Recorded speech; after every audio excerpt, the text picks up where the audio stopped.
France से बड़ी खबर है। फ्रांस में रूस के महावाणिज्य दूतावास के पास विस्फोट हुआ है। मार्सिले में रूसी महावाणिज्य दूतावास के पास विस्फोट हुआ है। महावाणिज्य दूतावास के पास 2 बम फेंके गए हैं। एक बम को डिफ्यूज कर दिया गया है और यह आतंकवादी हमले जैसा है। रूस ने बयान दिया है यह आतंकवादी हमले जैसा है।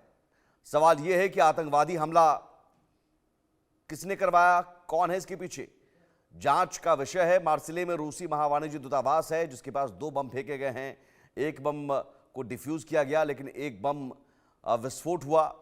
फ्रांस में रूस का यह महावाणिज्य दूतावास है जिस पर रूस की भी प्रतिक्रिया सामने आई है। रूस ने कहा कि आतंकवादी हमले जैसा है।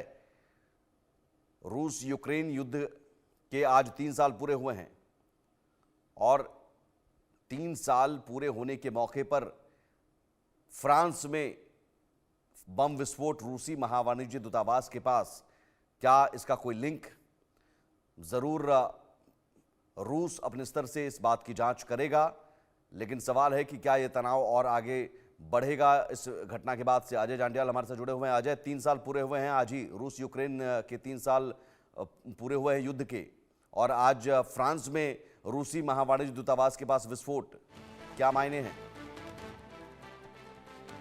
देखिए, बिल्कुल इस चीज की आशंका जो है वो पहले से बनी हुई थी कि आज जब तीसरी बरसी जो है इस युद्ध की है, तो ऐसे में कोई ना कोई ऐसी हरकत कहीं रूस यूक्रेन युद्ध के बीच में अगर होती है तो यकीनन उसका नुकसान जो है वो हो सकता है, क्योंकि कहीं ना कहीं 3 साल हो चले हैं इस युद्ध को और इसको अभी भी कई देश हैं जो प्रयास कर रहे हैं कि इसको खत्म किया जाए, मगर आज अचानक हुए इस धमाके में जो है नुकसान जो हुआ है उसके बाद कहीं ना कहीं लग रहा है, और रूस को खासतौर पर इस चीज की आशंका है कि इस धमाके के पीछे जो है यूक्रेन या उसके कोई समर्थक हो सकते हैं।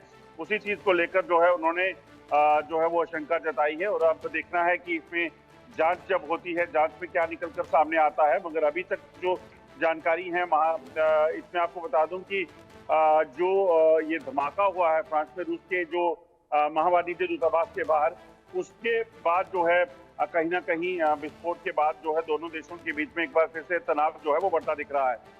लेकिन सवाल है कि फ्रांस में आखिर निशाना क्यों बनाया गया और ये क्या संदेश देने की कोशिश? फ्रांस में रूस के महावाणिज्य दूतावास को निशाना बनाकर क्या संदेश देने की कोशिश?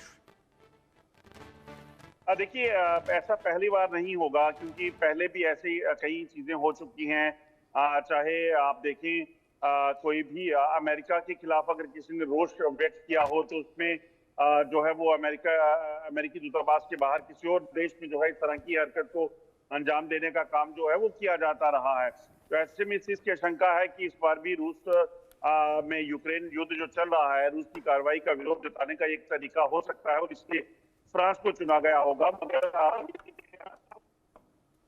जी, और लोग थे, ये चीजें जो है वो जांच में सामने आएंगी और रूस इसकी तह तक जरूर जाएगा, क्योंकि जिस तरीके से ये हुआ है उसके बाद कहीं ना कहीं चिंता इस चीज को लेकर भी है फ्रांस को भी, क्योंकि फ्रांस भी जानता है कि अगर उनके देश में इस तरह का धमाका होता है तो यकीनन कई सारे सवाल जो हैं वो उठेंगे कि आखिरकार वहां पर कैसे इस तरह से आतंकी हमले को अंजाम देने में कामयाब जो है वो लोग हो गए। ठीक है, बहुत शुक्रिया आपका अजय तमाम जानकारी के लिए। तो फ्रांस में रूसी महावाणिज्य दूतावास के पास विस्फोट हुआ है। अब इस बात की जांच की जा रही है कि इसके पीछे कौन है।